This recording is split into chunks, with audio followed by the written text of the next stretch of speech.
Hindi ako pangulo ng aking pamilya. Hindi ako pangulo ng aking kaibigan. Ako ay pangulo ng Pilipinas. Tayong lahat ay Pilipino. Pilipino sa diwa, Pilipino sa dugo. Hindi tayo magkakatunggali. Tayo ay magkakabigkis. Sa mga pang-aalipusta, hindi tayo matitinag. Sa manlulupig, hindi tayo pasisihin. Mga kapatid, mga kababayan, panoorin nating maigi itong video na nagpapakita ng isang volunteer na abogado na nagsusumikap na ipagtanggol tayong mga mamamayang Pilipino, ipagtanggol ang konstitusyon, ipagtanggol ang gobyerno laban sa pagnanakaw. Itong si Attorney Lorna Kapunan ay volunteer ito na lawyer para sa prosecution, para habulin itong ginawang allegedly pagnanakaw nitong si Sara Duterte sa ating gobyerno. At sa kabilang parte, meron siyempre diyang defense lawyers, no? Na pinamumunuan nitong si Attorney Powa. In fairness to Attorney Powa, nakikita naman natin magiging gentleman niya.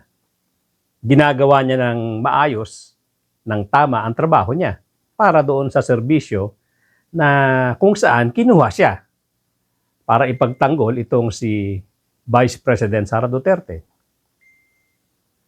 Doon sa pangatlong parte na pinaka-importante sa lahat, yung tinatawag nating mga senator judges na dapat sila ay magpapakita ng kanilang neutrality. Of course, yung mga tanong nila dyan, minsan nasasagi dyan na para kang pinagtatanggol mo si Sara Duterte or minsan naman ay idinidiin mo ng bahagya itong stand ni Sara Duterte tungkol doon sa mga accusations sa kanya. Ang problema natin dito, itong mga identified, mga DDS supporters na senator judges na supposed to be, dapat gitnang-gitna sila. Pero, garapalan nilang ipinagtatanggol, hindi ito yung tipong nasasagi mo lang minsan, na pinagtatanggol mo, nasasagi mo minsan, na idinidiin mo. Itong stand nitong mga sinasabi kong senators, gara pa lang ipinagtatanggol si Sara Duterte, na hindi naman talaga dapat. Mabuti pa nga itong si Alan Peter Cayetano, paminsan-minsan, nag-i-introduce yan ng kanyang sarili na bilang neutral, although mahalata mo rin naman yung pananalita niya na talagang pro-Sara pa rin siya. Pero itong iba, sila Amy Marcos, itong sila Robin Padilla, ito talaga, hayagan talaga. Wala silang pakundangan, walang pasubali na ipinapakita nila na sila ay pro-Sara. Hindi dapat ito ang inaakto ng isang senator judge. Kaya nga sinasabi ko, buti pa itong si Alan Peter dahil alam niya bilang abogado na papasakalihan niya muna na siya ay neutral. Kahit hindi naman talaga totoong neutral. Pero itong dalawa na non-lawyers, sagasa talaga kung sagasa. Yung tanong nga ni Robin Padilla, hindi ko rin maintindihan sa papunta. Ano ang relevance nung tanong niya doon sa auditor na si Attorney Wamil kung siya daw ay nakarating na ng Mindanao, kung siya raw ba ay nakapag-ikot na sa bundok. Hindi ko maintindihan kung ano yung pinararating niya ron. Anyway, ang subject matter natin dito, itong dalawa na para bang sila ang competing lawyers. Itong si Attorney Kapunan na isang volunteer at itong si Amy Marcos na isang senator judge. Pero hindi niya maitago. Itong mga pagtatanong niya kay Attorney Wamil, yung nag-audit, itong taga-COA, dito sa papeles nitong si Sara Duterte, pinipilit niyang lumabas sa bibig ni Attorney Wamil na walang illegal. Pinipilit niya lumabas sa bibig nitong Attorney Wamil na yung mga sinabit na dokumento, walang irregular. Hindi peke. Alam naman natin na nilalaro nitong si Amy Marcos yung mamamayang Pilipino. Of course, tayong mga critical thinkers, hindi tayo masasway dito. Hindi tayo maniniwala sa mga pinagsasabi nito. Ang nilalaro niya rito, yung mga kapwa niya DDS na kailangan kasi nila ng suporta. Kailangan nila na palakpakan sila ng kanilang mga supporters na sabihin nila na nakapuntos tayo. Ang galing ni Amy Marcos. Yun yung nilalaro niya na audience. Pero tayo, hindi niya tayo malalaro. Kitang-kita natin dito na pinalalabas niya kahit na hindi parte ng trabaho nitong si Attorney Wamil na sabihin na ito ay peke, ito ay illegal, at ito ay hindi pwede. Okay, kanina sinabi mo na hindi ka umabot doon sa notice of disallowance pero andun pa rin sa ICBAO nung na-release yung notice of suspension, di ba? Yes po, Your Honor. Okay. So, doon sa notice of suspension, katulad ng disallowance, nasabi mo, kahit wala ka na ron, you were made aware kasi nabalitaan mo, pinagbawal ba ng COA yung mga confidential expenses dahil peke o fictitious, gawa-gawa lang yung mga AR? Ano pong notice yung tinutukoy niyo po, Your Honor? Doon sa mga AR ng OVP, meron bang sinabi na gawa-gawa lang, hindi tunay, peke? Dahil hindi po yan yung focus ng audit namin, wala po may basis para magkaroon ng findings po doon sa mga sinasabi niyo. So ang sagot, no. Walang sinasabi na fictitious yung AR. At doon sa AOM, pati sa suspension, gano'n na rin sa ND, sinabi ba ng COA na yung AR and documentary evidence of payments, yung DEP, peke, falsipikado, huwad? Since hindi po yan yung focus ng audit po namin, wala po kaming findings about that, Your Honor. Sinabi ba doon na falsipikado yung DEP at saka yung AR? Na it was forged, kumbaga? Wala pong ganong findings, Your Honor. Wala rin, di ba? At doon sa mga pangalan ng mga recipient ng award, tama ba ako sa pagkaintindi na hindi rin sinita ng COA yung mga kakaibang pangalan tulad ng Mary Grace Piatos, Andy Lim, etc. Ang sinabi at binanggit talaga ng COA yung mga datos na hindi tumutugma. Tama ba? Since what it is compliance audit po at wala namang provision yung circular as to the use of aliases, yes po, wala po kaming findings. Nawalang ni Attorney Wamil yung kanyang trabaho bilang auditor base doon sa guidelines na kanilang sinusundan diyan sa Commission on Audit. Ibig sabihin, beyond doon sa kanyang ginawang trabaho, doon sa kanilang guidelines, doon sa circular na sinusundan nila, hindi na siya pwedeng mag-comment. Hindi niya pwedeng sabihin ito ay illegal, ito ay legal, ito ay pwede, ito ay hindi pwede, ito ay peke, ito ay hindi peke. Hindi niya trabaho yun. Yung mga tanong ni Amy Marcos na yan, ibang witness ang makakapagsabi niyan. Yung mga peke o hindi peke, kung gagamitin natin ang utak natin, hindi baba, ang pwede magsabi niyan, mga expert. Perhaps yung NBI, para sabihin ko ito ay peke or hindi peke. Mga expert na witnesses ang makakapagsabi niyan. Kung gagamitin natin yung utak, hindi baba. Hindi itong si Attorney Wamil. At dahil, para bang napupuntusan niya itong si Attorney Wamil sa mga pananalita niya, sumigi siya ng mga tanong niya dahil para nga naman nakakapunto siya dahil puro negative ang sagot nitong si Attorney Wamil. Puro hindi po, hindi po. Dahil naman talaga, hindi naman talaga scope ng trabaho ni Attorney Wamil yung pinagtatatanong nitong si Attorney Amy Marcos. Isa pang tanong ko, doon sa notice of suspension, pati na rin sa ND, ang pagkaintindi natin, final ba ito o hindi? Kapag sinabi po kasing notice of disallowance under the joint circular, meron na pong obligation to restitute agad. Tama, final siya sa COA. Pero kahit ang desisyon ng COA, pwedeng dalhin sa Supreme Court para maging pinal na pinal. Di po ba? I-clarify ko lang po, kapag dumating na po kasi sa Supreme Court, ang tanging ground na lang po dyan ay grave abuse of discretion amounting to lack or excess of jurisdiction. So wala na pong kinalaman po yung factual matters. Ganun nga, talaga naman na matters of fact, hindi naman rin na-raise sa Supreme Court. Tama ka doon. Pero hindi pinal. Pwedeng dalhin sa Korte Suprema. At no point at is final. I-clarify ko lang po, yung decision po ng COA to restitute ay hindi po apektado nung pag-file sa Supreme Court. So kahit mag-file po sila ng petition for certiorari sa Supreme Court, kailangan na po nilang ibalik agad. Kasi yung pendency po ng petition for certiorari, hindi po niya na-stay yung obligation to Naintindihan restitute. natin. So dahil sa ginaganahan siya, tinuloy-tuloy niya. Ganatong-ganatong magtanong ito si Amy Marcos, ginagamit niya kanyang brains. Talaga namang tinanong niya ngayon, sabi niya, ito bang notice of disallowance? Ito ba ay final? Hindi ba ito ay pwede pang i-appeal sa Supreme Court para maging pinal na pinal? Yun ang mga banat niya. Dito, talagang talagang nabukulan siya rito ni Atty. Wamil. Tama ang sagot ni Atty. Wamil na pagka meron kang notice of disallowance at na-release yung pera, ibabalik mo yan. At yung ipa-file mong kaso sa Supreme Court, wala nang pakialam ang COA dyan. Ang pwede lang naman nilang dalhin sa Supreme Court na kaso, kung meron kaming grave abuse of discretion. Walang pakialam yung perang ipinababalik namin.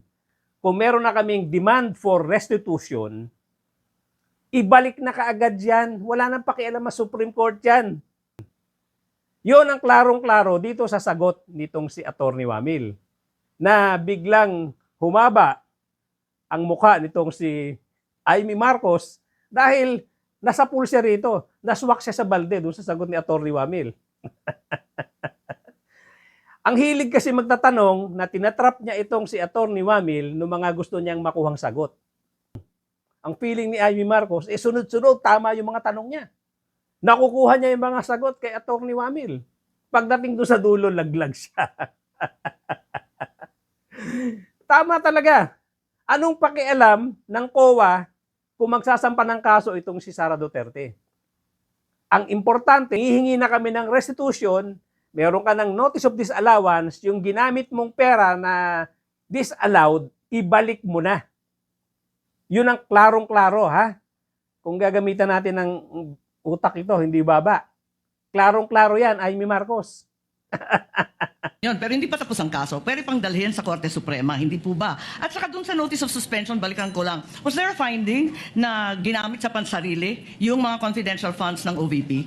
That is a presumption po under the joint circular. Misappropriated ba yun? Kindly wrap up. That is a presumption po. Hindi po kailangan directly sabihin kasi nagkaroon po ng presumption. Pero hindi sinabi. Sa madaling sabi, Pero dahil wala presumption talagang po siya, hindi po siya kailangan sabihin, Your Honor. Naintindihan ko, pero wala doon. Is there a COA finding na ninakaw ang confidential funds doon sa various AOMs and notice? Meron bang sinasabi doon na ninakaw? It was stolen? There is a prima facie evidence na nagamit po siya for personal use or benefit under the joint circular. Kaya nga. Kindly wrap up, Senator Judge Marcos. Yes.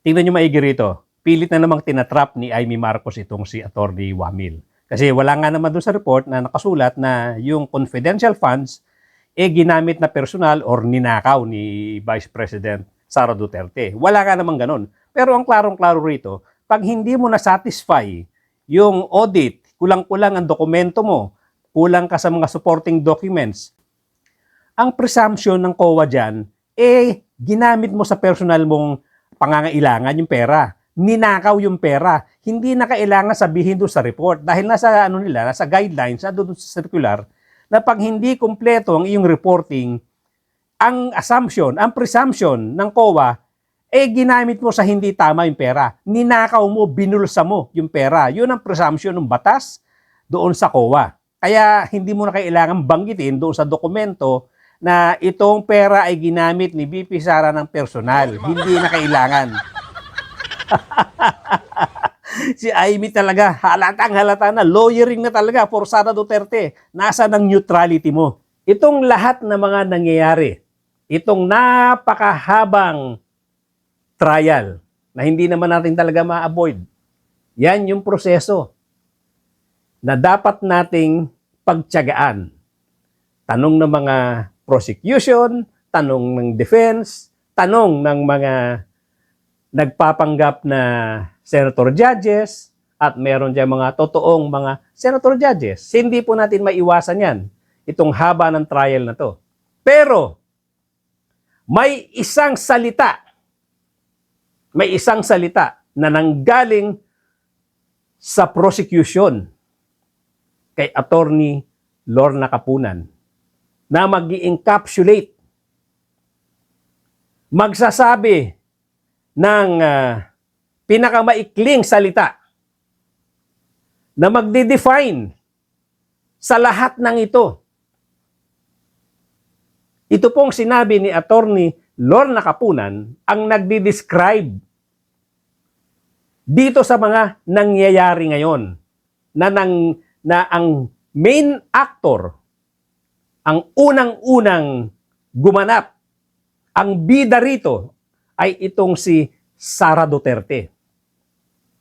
Siya po ang bida dito sa naka-encapsulate na isang malaking salita, nag-iisang salita na magdi-describe sa kanya at magdi-describe dito sa nangyari sa mga Pilipino, dito sa mamamayang Pilipino, dito sa ating gobyerno. Isang salita na napakahalaga at manonood sa buto ng mamamayang Pilipino.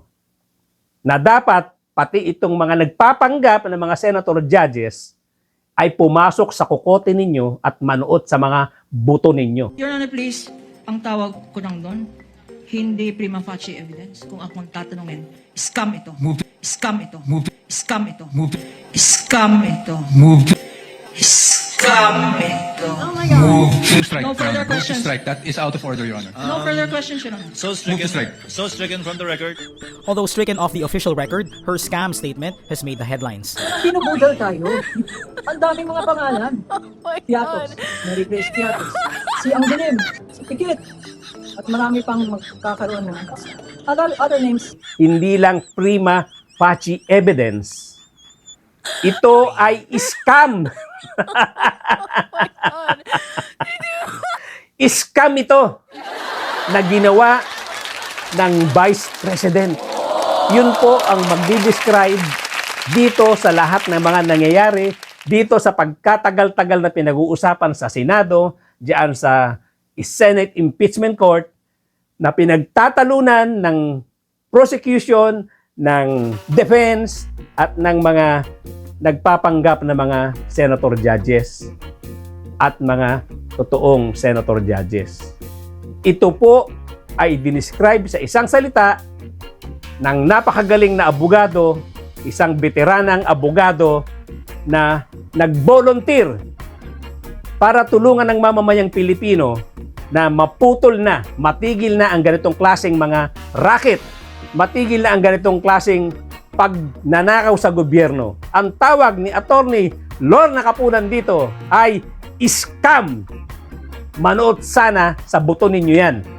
Mga nagpapanggap na mga senator judges, at manood sana sa buto mo yan Amy Marcos, Robin Padilla, at iba pa na mga naandyan dyan, sila Alan Peter Cayetano, Pia Cayetano, at sana manood sa utak at buto mo yan, BP Sara Duterte.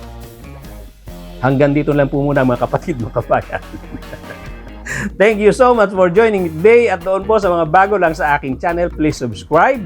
Please hit the notification bell, pati na rin po yung like button. I-share po natin nang marami makarinig at makaalam ng ating mga pinag-uusapan dito sa ating munting channel.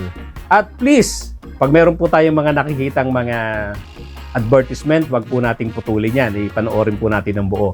Malaking tulong po sa aming mga mga content creator. Yun lang po ang pwede nating i-request at pwedeng malaking tulong sa amin. Again, ladies and gentlemen, maraming salamat sa panonood, at mga kapatid, mga kababayan, magkita-kita po tayong muli.